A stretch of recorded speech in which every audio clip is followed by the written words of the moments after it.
a guy discovered an ancient tomb, and after resting in it, he gained divine power.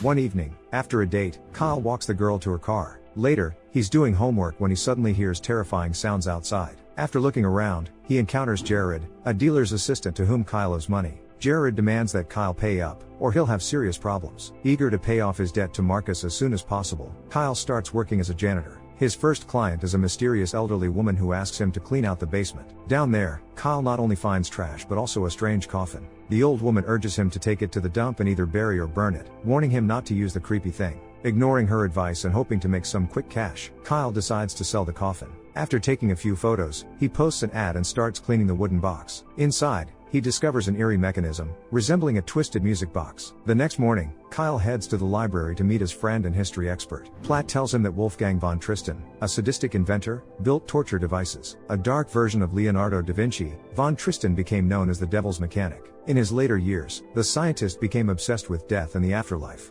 Isolating himself from the world, he constructed a unique machine, a mechanical coffin designed to experience death without risk. Von Tristan called it the Spirit Machine, but it was never found after his death. By comparing photos in a book, Kyle realizes that the coffin in his garage is the very same Spirit Machine. This 15th century invention could be worth millions to collectors, which excites Kyle, as selling it would allow him to pay off his debts. When he returns home, Kyle learns that Sutton has fully restored the mechanism by replacing its broken parts. After explaining the device's purpose, Kyle suggests they test it. Both are too scared to use the coffin on themselves, so they decide to try it on someone less valuable. Sutton's goldfish becomes their test subject. They place the aquarium inside the coffin, use the key, and start the Spirit Machine. They watch as the fish dies, and once the eerie music stops, the fish miraculously comes back to life. The guys are shocked and realize their discovery works. They decide to tell Platt about it. Later, Kyle's girlfriend, Julie, arrives to visit him. She's missed him and wants to spend time together, but she's annoyed by the constant presence of their bothersome neighbor. Sensing someone is outside the door, Julie suggests renting a separate house, but Kyle can't afford the extra expense. He enjoys living with his kind and helpful friend, who not only helps with studies but also contributes to the rent. That evening, Platt comes over to see the Spirit Machine and try it out. Despite their curiosity, the friends are hesitant to experiment and put themselves at risk first, so Kyle decides to be the first to lie in the coffin. Sutton records the whole thing on camera, making sure not to miss any detail. Once Kyle is in the coffin, Platt turns the key 3 times, believing that should be enough for about a minute, during which Kyle will be dead. As soon as the mechanism activates, Kyle finds himself in the spirit world. He's shocked by the experience and doesn't understand how it's possible. Platt sees his friend dead and starts to panic, but Sutton suggests they stay calm and wait for the music to stop. When it does, Kyle comes back to life and admits it was an amazing experience, one they should all try. Platt is still scared, but curiosity forces him to take the risk. He lies in the coffin second, and the friends activate the device for 1 minute so he can experience the incredible sensations. After dying and temporarily entering the spirit world, Platt takes a walk through the night city.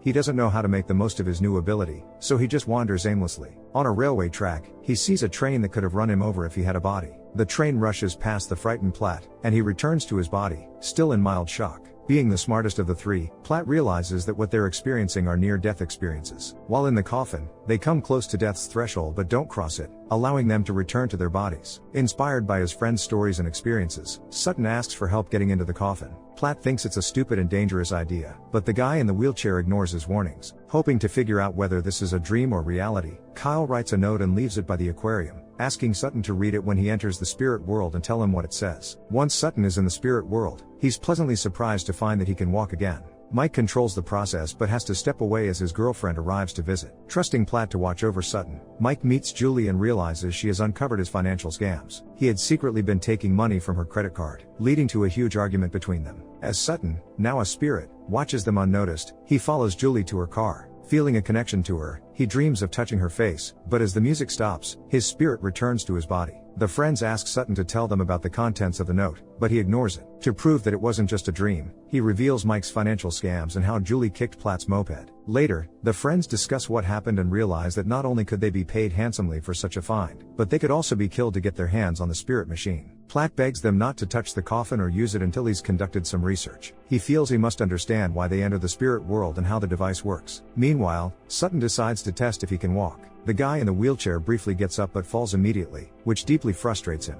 Later, Platt returns to the library to begin studying the device. On the doorstep, he notices a homeless person and decides to carefully avoid him. At one point, Platt hears movement behind him and turns around, speechless. To his horror, it's not a homeless person, but death itself, appearing as Wolfgang von Tristan's mechanical corpse. Terrified, Platt rushes into the building and sees that the ghost chasing him has vanished. Meanwhile, the spirit of von Tristan appears to Kyle, but he doesn't think much of it. Later, Julie calls Kyle, suggesting they take a break from their relationship to figure things out and decide whether they should continue seeing each other. Trying not to fall into depression, Kyle decides to smoke, but realizes that forbidden substances don't bring him as much pleasure as the coffin, which allows him to enter the spirit world. At the same time, Kyle decides to use the coffin again without telling anyone. After turning the key a few times for extra time, he enters the spirit world and takes a walk through the night city. Near a closing store, he decides to follow its owner. This allows him to remain unnoticed and learn the safe code, alarm code, and entry door code, which could make him the perfect criminal. Waking up in his body, Kyle quickly prepares and heads out to commit the robbery. Using the codes, he easily sneaks inside without drawing attention from the police, stealing all the money and a revolver. Afterward, Kyle goes to Marcus to settle his drug debts and buy something stronger. Upon arriving at the trailer, he notices his car acting strangely, with the headlights and wipers turning on. Kyle panics, thinking that the spirits have started to haunt him,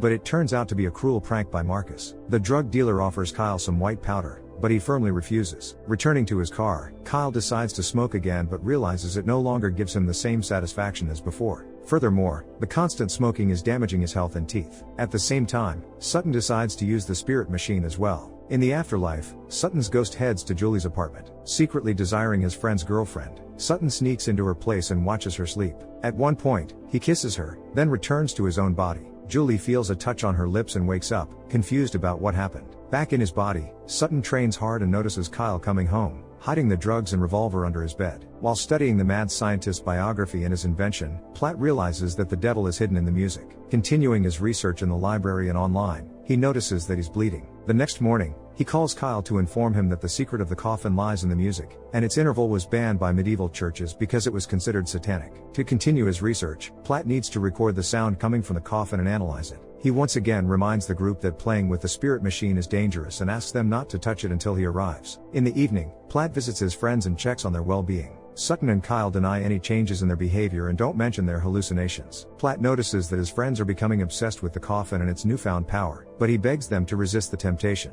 At one point, Platt decides to record the sound, but Kyle lies down in the coffin to return to the spirit world. He doesn't let his friend stop him and shows aggression. Once back in the afterlife, Kyle heads to Marcus. He sees that the drug dealer is shamelessly abusing his position. One of the customers lets Marcus take his girlfriend by force for the white powder, which disgusts Kyle. Wanting to get revenge on Marcus and his accomplice, Kyle tracks down Jared to find out where they're hiding the drugs. Upon returning to the living world, Kyle confesses that he was at the gates of heaven and enjoys dangerous journeys. Platt is less optimistic, noticing the first horrific consequences of their curiosity. During another session, Sutton's fish dies, but he doesn't care. Sutton is eager to get into the coffin again and be a spirit, even if just for a few minutes. He heads to the afterlife and decides to visit the gym where Julie trains. He watches her not only in the ring but also in the shower, taking advantage of her being unaware. At that moment, Julie receives a call from Kyle, asking to meet and try to make up. This triggers a fit of anger in Sutton, and he punches the box, discovering his newfound strength. When he returns to his body, Sutton lies to his friends, telling them he was at the movies. Platt and Kyle tease him, noticing that he's excited and clearly lying. At night, Platt returns to the library to study the music coming from the coffin.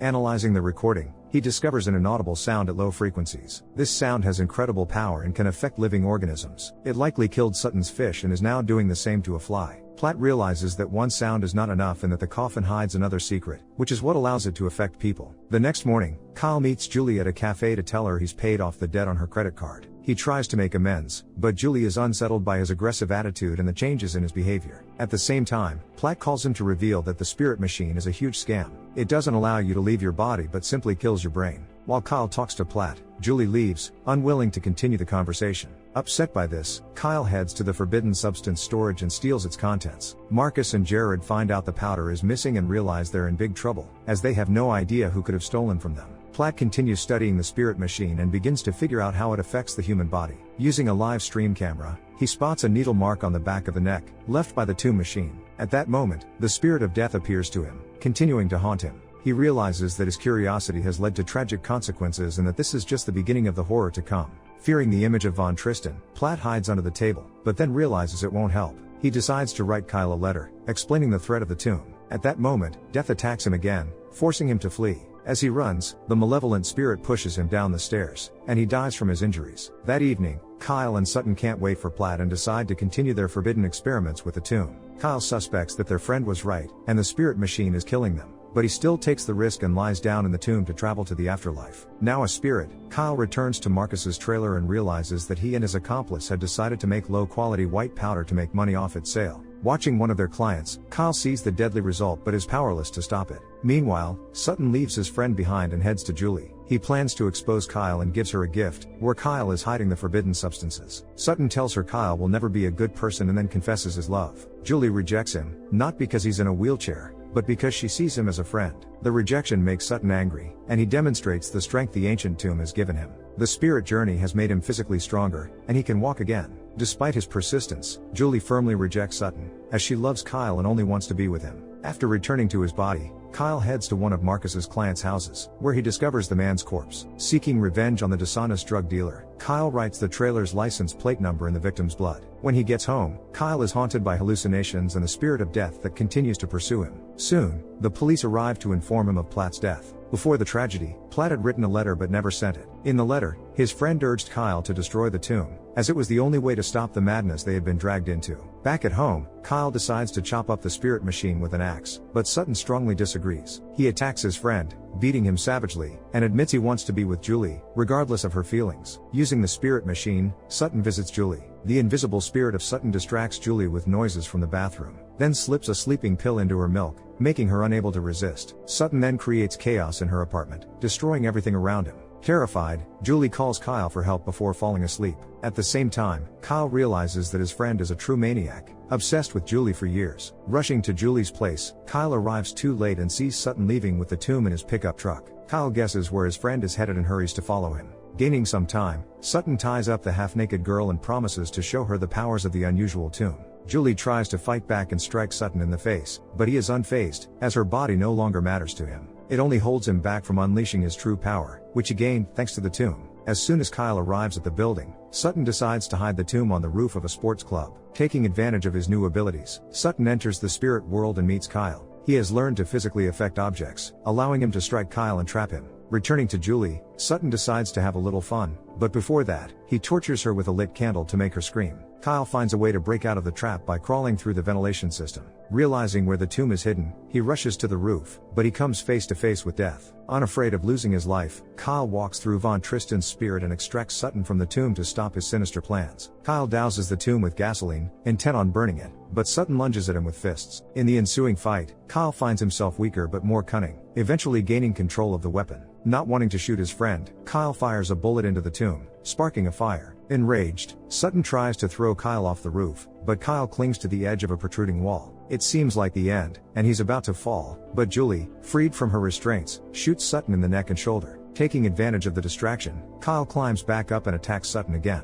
During the struggle, Sutton falls to his death. His spirit is released, and for a brief moment, Sutton rejoices. However, death arrives and takes his soul to hell. The tomb burns completely, and no one will be able to use it again. After collecting the remains of the mechanism, Kyle heads home. Along the way, he notices that the police have arrested Marcus and his accomplice. Later, Kyle decides to meet with the old woman to tell her she was right. Standing at the doorstep of her house, Kyle realizes the elderly woman is a spirit, cursed and trapped in this world. Now her mission is complete, and her soul is free, but Kyle must continue to protect the secret of the spirit machine. He will see death for the rest of his life, but he's ready to accept this, as long as no one else has to suffer. The tomb offers incredible possibilities, but the cost is far too steep. Is it truly worth using such technology if it upends the natural balance of life and death? Let us know what you think in the comments, hit that like button, and don't forget to subscribe. See you in the next video.